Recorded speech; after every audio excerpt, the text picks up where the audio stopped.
the Pediatric Lounge, a podcast taking you behind the door of the physician's lounge to get a deeper insight into just what docs are talking about today. From the clinically profound to the wonderfully routine and everything in between. Morning, George. It's Super Tuesday and we have a super guest today. Yeah, today we have Dr. Scott Grant. He's formerly an academic pediatrician that transitioned to independent practice while being a dad and a podcaster. So we're going to talk about his life story, and it sounds interesting. We were chatting a little bit before we started, and I'm impressed. Take it away. Hey, Scott. Welcome to the show. It's good to see you again. Hi, thank you. We always ask the same question. Why did you become a pediatrician?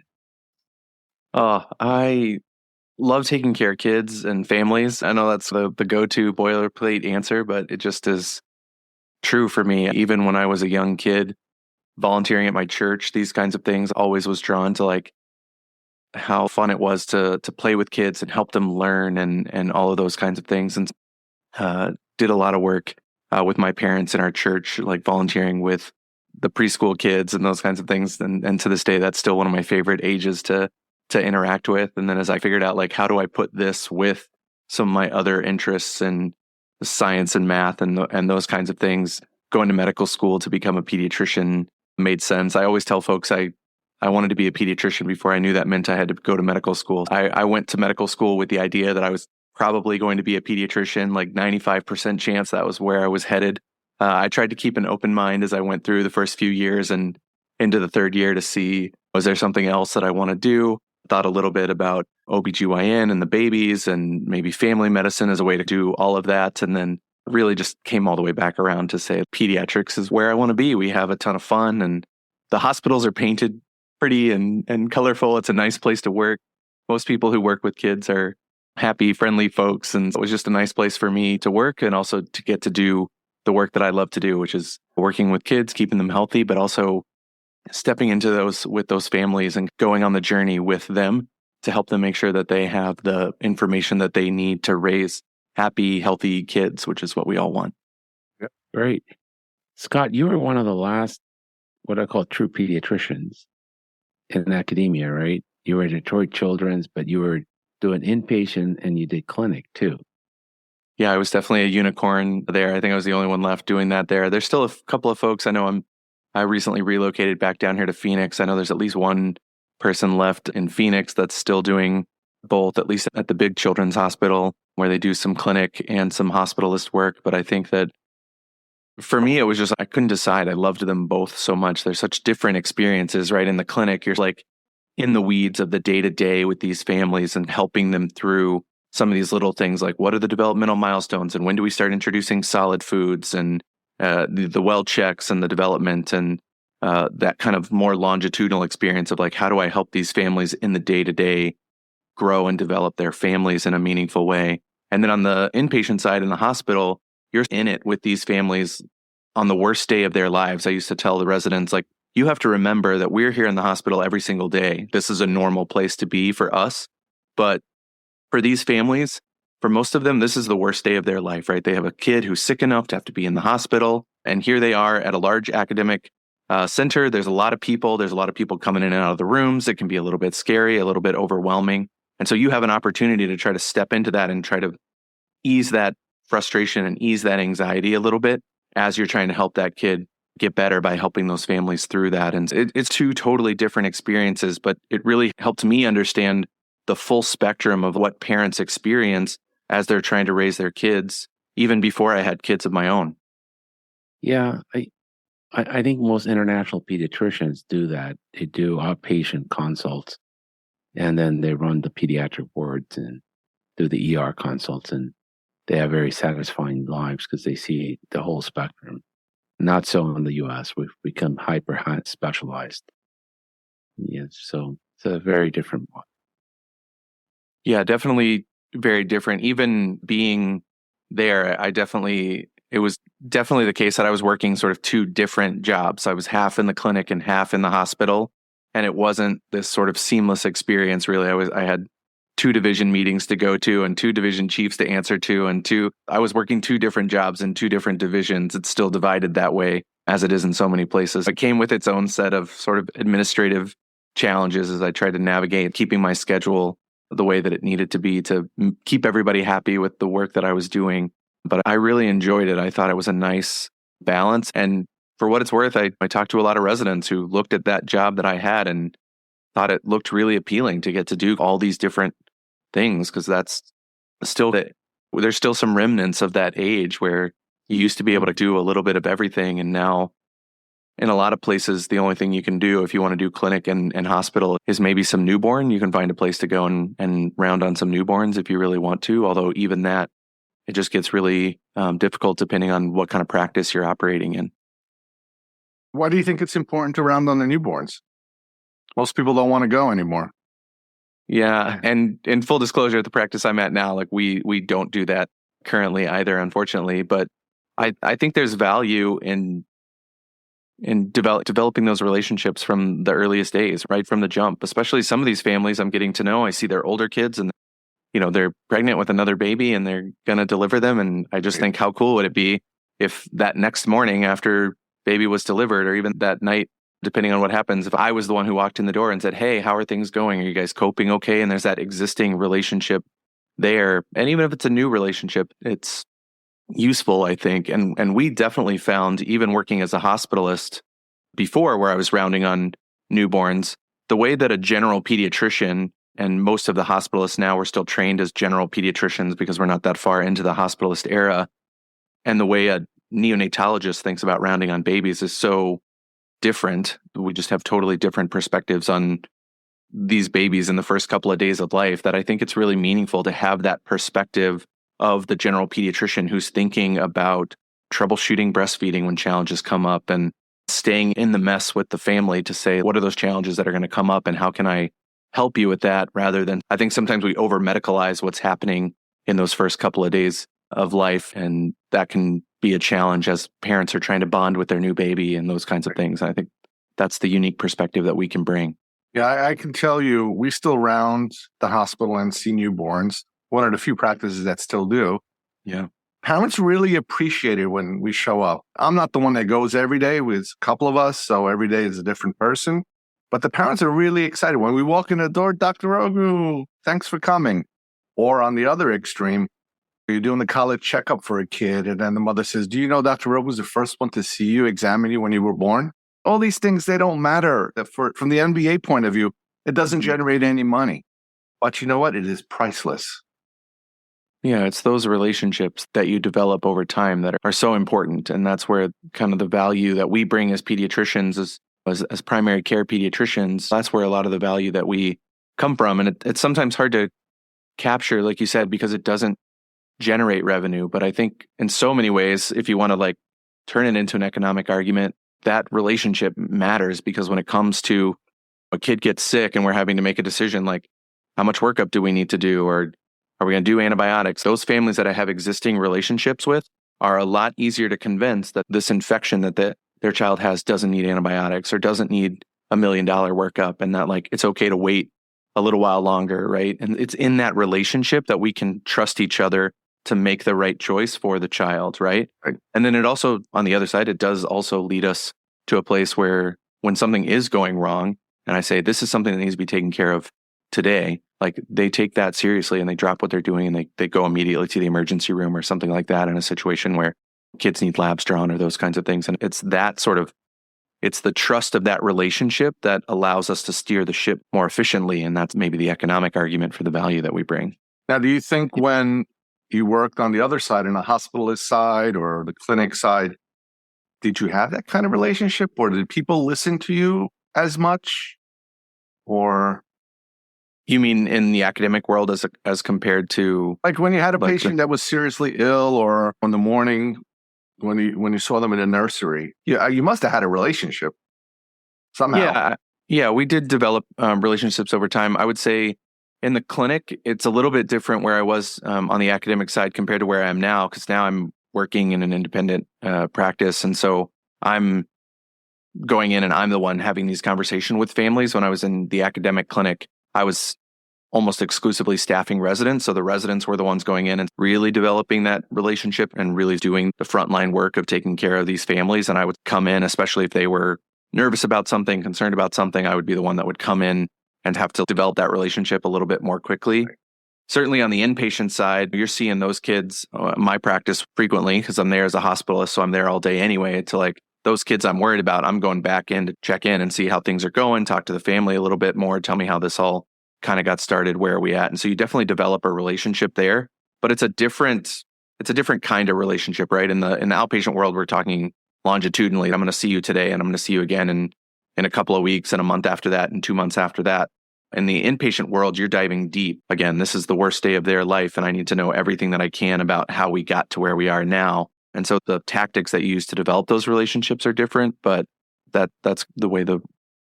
Do you think that perhaps telehealth is a good solution to bridge these two worlds?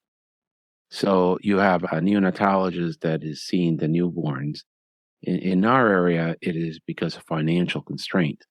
The community hospitals cannot sustain the salary for the neonatologist unless they take over all the newborns. That's just as simple as it. Even if you want to go, they won't let you in the nursery.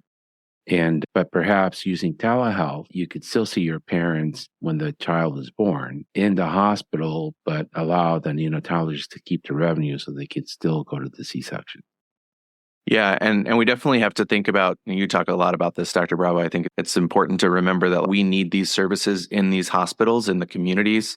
And so we do need to find a way to make sure that these moms and babies have access to the level of care that they need after they're born, because sometimes things happen. I do think there's a role for that. It's hard to, then you're talking about, are we going to do this for free? I think pediatricians, as a general rule, where we don't value our time quite enough. That's part of how we've gotten into this mess in the first place. And so I think that most pediatricians would, if they had the time, happily go and see one of their patients in the hospital for free, just as a visit. But we're all very busy. We've got patients to see. We've got families of our own, kids to take care of, soccer practice, all these other things that we're dealing with. And that's the season of life that I'm in right now.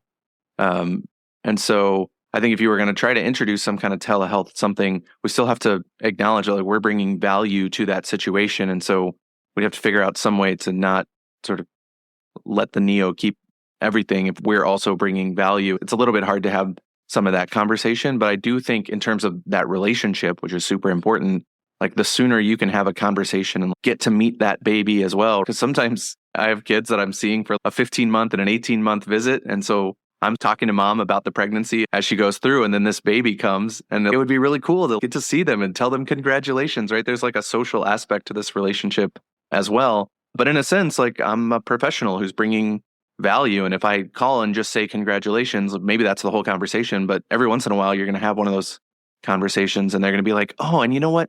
He's really not latching as well as my last kid.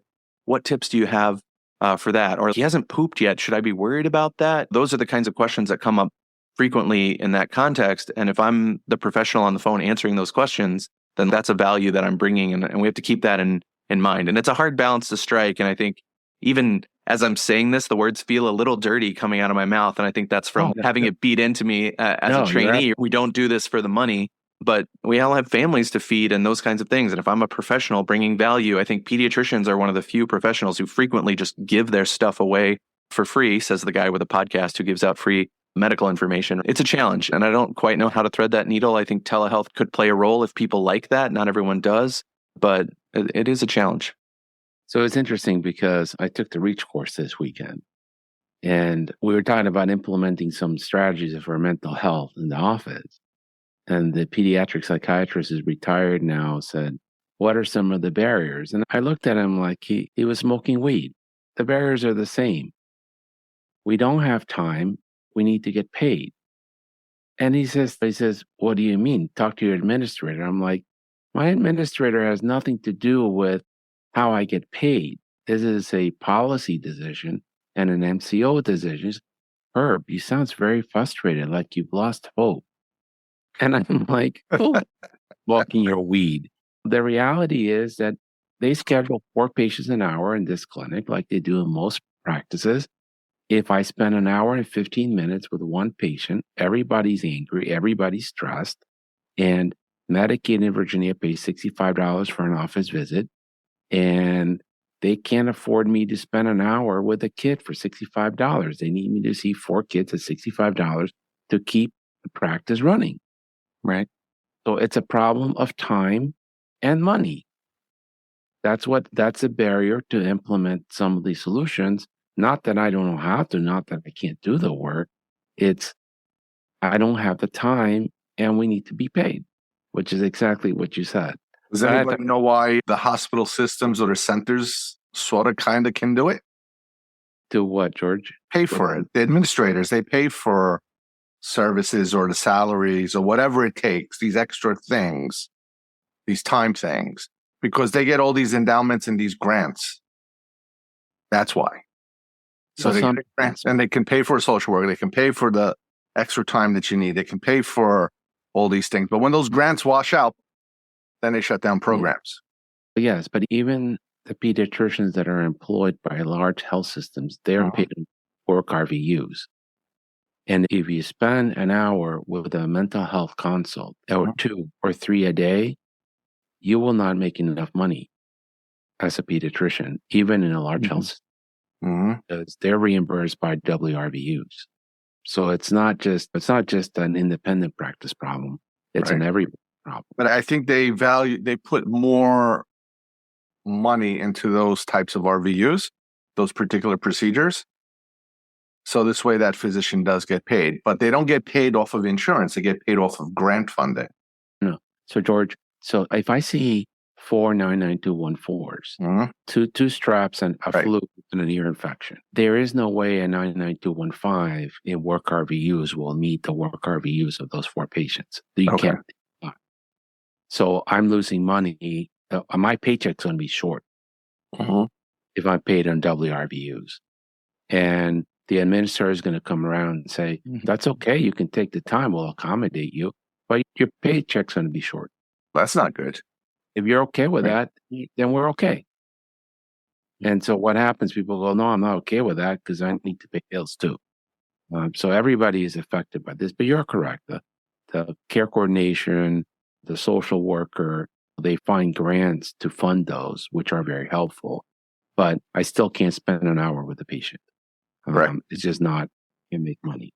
It's worth saying that it's the docs and the care coordinators themselves usually who are scrounging around to try to find grants to fund these places. And then the large hospitals will frequently happily put their names on those grants and claim them. But this is a lot of the sort of also unfunded work that the docs and social workers and these kinds of folks who are working in these large health systems are doing. That was definitely a big challenge for me in the academic world. Is there's so much of the expectations that are placed upon you that are not directly tied to your income. You just have to do them. And if you don't do them, you're in trouble. Or in their cases, sometimes they could lose their job completely if they don't find additional grant funding somewhere. I know we were lucky at my clinic in Detroit. We had a couple of social workers in our clinic, but it was not infrequent that there would be this scramble to say, oh, can we try to find a grant to get some more social work interns in here, different kinds of things to try to help just keep the clinic flowing.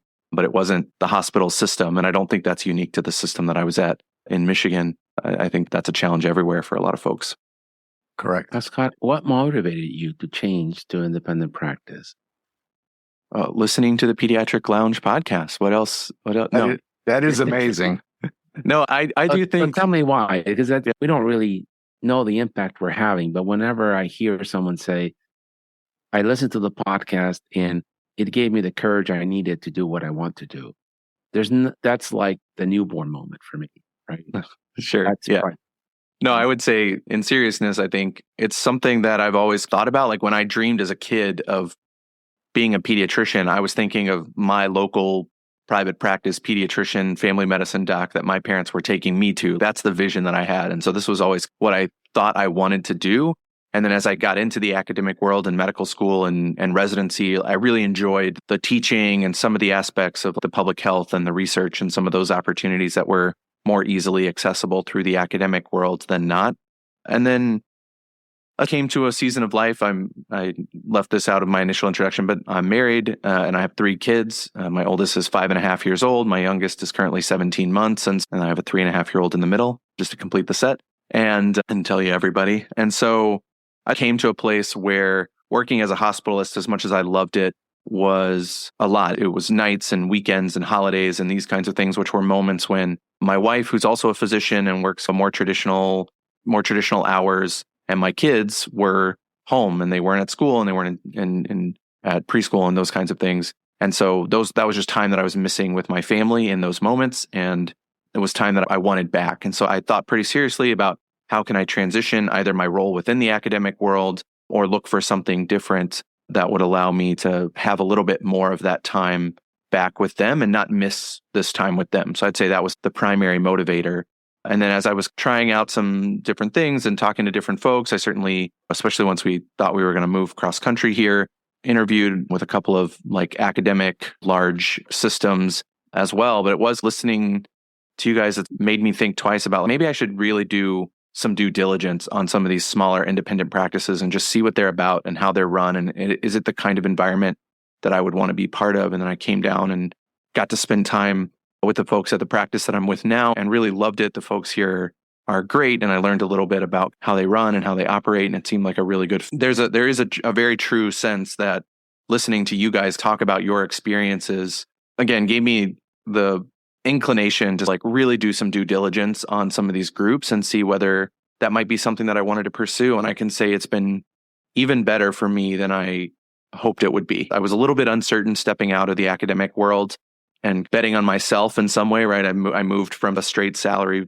model to a base salary with a bonus structure, as I think most folks that in independent practice do, and betting on myself a little bit in that way. And it's been really wonderful. The people I get to work with, having that more direct interaction with the families has been really deeply meaningful for me. And so it's been a good change for me. Maybe I do miss the teaching. I'll probably try to negotiate with the large hospital here to see if I can sneak a resident away once a week or something to get some of that teaching stuff back, because that's definitely the part that I miss the most is interacting with the trainees and doing some of that career counseling and encouraging them to pursue what they want to do. But I think it'll be a good perspective for me to bring, having been in that world and now being in independent practice, because I think most pediatric residents are not exposed to real independent practice. We are put in these large hospital system-based clinics, which run totally different from your smaller independent private practice type settings. And so being able to share that and tell folks that like, it's okay if this is what you want to do. It's okay if you want to go into business for yourself, and it's not dirty to want to run your own show and run a private practice. I think pediatricians in particular get a lot of guilt about that in a way that we shouldn't. Yeah. I think the educational thing is a nice thing to do. If you reach out to the medical director at your school, at the residency program, almost can promise you that they'll set up some kind of a program with you to get the students to rotate at least through an elective. But a bigger bang for your buck would probably be in medical school. I'm sure there's a medical school nearby. Mm-hmm. You reach out to the dean and say, look, I want to host a medical student or two once a month. They'll ship them out because they're finding it's becoming more and more difficult to place these students. And believe it or not, pediatrics is a core rotation. Whether you like pediatrics or you don't like pediatrics, they get some value by coming to work with you. You can do some questions with them. You can show them how to be a doctor, basically, how to speak. Because I find students, they come in, they don't know how to speak simple things, HPIs, because they're also computer focused. They talk to the computer instead of talking to the patient. We work with them, and the school will they'll work with you. Yeah, cool. That's a good tip. But just go to medical schools. And the kids, they have to take a test that has pediatrics in it. You must well learn it. The sad part of, I do this, we have about 5 or 6 students every month that come through our office. The sad part is, I almost never find anybody that wants to go into pediatrics. They want to do surgery, they want to do radiology, they want to do internal medicine, but a specialty within internal medicine. At the end of the month, they'll say hi. Go ahead. I was going to ask you how it's going, but it sounds like you really love being in independent practice. Yeah, it's been really great. And a big part of that is due diligence and finding the right fit with the right practice. Like the practice that I joined has been so great to me. The owners are wonderful. They really work hard to develop a really good culture, not just for the providers, but also for our MAs and our front office staff. And everybody that's involved in the business, they work really hard to kind of, there's always some kind of celebration or something going on that they're helping to organize. And it's been really, the culture of it has been really, I think, a really key part. And then obviously the work of it, I've really enjoyed as well. Culture, I think, is very important, incredibly important. Basically, you spend so much time with these people. Absolutely. That they become your work wives or your work husbands, whatever. Yeah. But I'm the only guy in my office most days. That's another challenge. Isn't that a weird feeling? You're the only male. You know, I mean, it's amazing how many times I get families.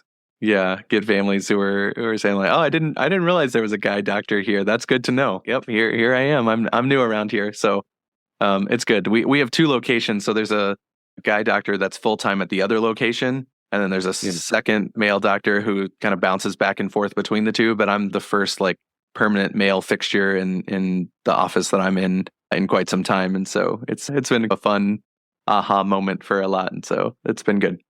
I covered a practice of a dear friend of mine, and I walked in one day. There's like a 4-year-old little girl, and she goes, "Where's the doctor?" And she was only used to women doctors, and she's like, "Where's the doctor?" That's so funny. I just have out of curiosity, but does your practice do ASQS screenings on children? We use the PHQ that includes the suicide questions in that. Yeah, the PHQ-9. And then, so that's how we do our suicide screening. And how about the symptom checker? What is that called, George? The PS-17, I think it's called? Or I don't remember the number. It just keeps going up and up and up and up.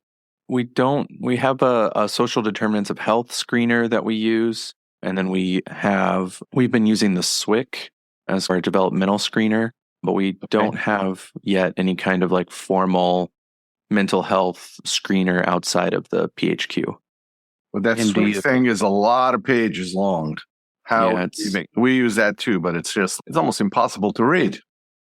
And it's challenging. And sometimes high scores are good and sometimes high scores are bad. You wish they would have picked one side, designed it in a way that it was like a little more consistent. Yeah, this is my first time using it, so I'm still getting to know it, but it's been a challenge. And the MAs, they have to use their cheat as opposed to the MChat, where like scoring the MChat is super straightforward and like anyone can be trained to do it. Right. The SWIC, I feel like every time we have a targeted SWIC, we do it at 3 or 4 of the visits. Like the MAs always have to pull out the cheat sheet and cross-reference it and those kinds of things. And that takes time. So there is a challenge to that. I don't know.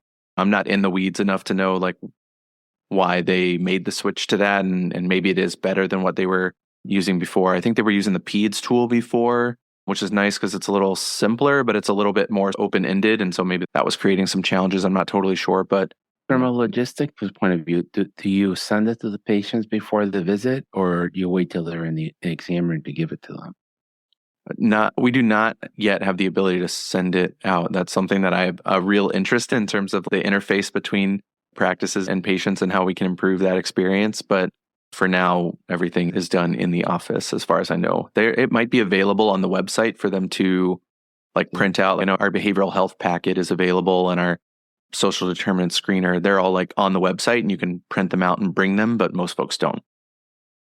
And then your lab, do you draw blood on the office? So the reason I'm asking is in Virginia, the lead screening and the hemoglobin screening is not paid by the managed care organizations. All the kids at 1 and 2 have to go to LabCorp. Are you able to do capillary blood draws and do the hemoglobin and the lead in the office? Yeah, so we do capillary blood draws and we do hemoglobin and also we have lipid panels for the insurance providers that will pay for it. Not all of them will do that. And if they don't, then we still have to send them out to the lab. And certainly any kind of formal phlebotomy labs would have to go out. We don't do any of that in our office, but we can do the finger stick hemoglobin and lipids and those kinds of things too. And when do you screen for lipids? I'm just curious. We typically do it at the 10-year visit to meet that like AAP recommendation that you screen lipids somewhere between 9 and 11 at least one time. I imagine that we found, this was certainly my experience in Michigan as well, that if you're doing the 11-year-old shots at 11, kids don't want to do it then. So you try to get the lipid done at either the 9 or 10-year visit prior to that. But sometimes they don't come in for the 9 or 10-year visit. And so you do it all at the 11. Okay. And then are you screening for diabetes? We're not yet. I heard your episode about that, and I've gotten a little bit more information about it, but we don't have a formalized system for that yet. I need to do a little more research on that, and probably I'm going to try to reach out to the guest that you had and see if she'll come on my show and talk a little bit about that from a parent perspective as well. I'm very fascinated by the idea that we could try to find those kids a little bit earlier, before they go into DKA, because that's some of the most terrible hospitalist moments are those kids who come in so stinking sick with DKA. Yeah, I think as pediatricians, we're more traumatized than even the parents by taking care of DKA. Maybe because we know the risk, right? Mm-hmm. Yeah. And it's basically like taking care of really old patients. They need a transfusion because their hemoglobin's 4. But if you transfuse them, you fluid overload and their heart can't take it and the heart stops. Yeah. And it's like a no-win situation, right? And with that DKA, they're in hypovolemic shock, basically. Right. And you can't correct the hypovolemia too fast because then you could cause brain edema. And then you could herniate and not have a patient. To me, it's very traumatic. This is one of those. And in a real sense, I can't ever help but think if only there was no reason to, but if only somebody would have just checked this kid's blood sugar 2 days ago, we might have avoided this whole situation, or noticed that there was some sugar in their urine, which there was no reason to do that. And you know that objectively, but you just can't help but think when this kid is so sick in front of you, if only they had accidentally gotten a glucose. You know what's very interesting? When I worked in the hospital, everybody came in with DKA. Went into private practice. We've diagnosed plenty of children with diabetes, but not one ever in my entire career presented with DKA. Interesting. Yeah. Why is that? Access to care. Yeah. You call up, come in. I found a diabetic kid on the checkup where he had a 30-pound weight loss. The people come in, the mother suspects drinking too much, urinating too much. You do a blood sugar, you diagnose it. But it's always diagnosed inside the office and sent over to the hospital. They never end up in DKA. But the DKA is only in the hospital. And I think it's with patients that don't have access to their physician easily. Yeah. Or don't even think that they have a good enough relationship with a physician to call. And because maybe it seems like a silly question, right? It seems like he's drinking a little too much. What does that even mean? I think that's another place where that relationship becomes really important. What are your thoughts on that, Herb? The antidotes, you have some thoughts. The antidotes are great. However, 50 to 55% of kids who present with diabetes are in DKA. 1 out of every 2 kids that presents with new onset diabetes are in DKA. So the antidotes are great. And then I would ask you, do you have a machine that does pH in your office? What was the pH of these kids that you diagnosed? Those are the ones that end up in the hospital. No, but what was the pH? You said you didn't see diabetes. You suspect diabetes and then you send them on off to the hospital. What was that pH at the time of diagnosis on this kid that you diagnosed in this? Well, they never ended up in the ICU for the drips. What was the pH? The question is, I don't know. pH? Okay. In the office, I don't know. He wasn't on DKA. He may not have been in DKA sick enough to be in the ICU, but without knowing the pH, we don't know if he or she was in DKA. Correct. Yeah. But obviously, early, that's the magic of pediatrics. What you do is early diagnosis leads to better outcomes, not for the patient, but also clinically, but also less expensive care. That's the magic of having a well-run pediatric office. You do a great job because even if this kid's pH was acidotic, he got caught early enough, he didn't end up in the ICU. Right. And that's a big win. That's a big win. And going back to the access for care conversation is, even if that family called to say, hey, I'm worried about my kid, they're peeing too much, they're drinking too much, whatever, when can you get me in? Oh, we can get you in 2 days at 3 p.m.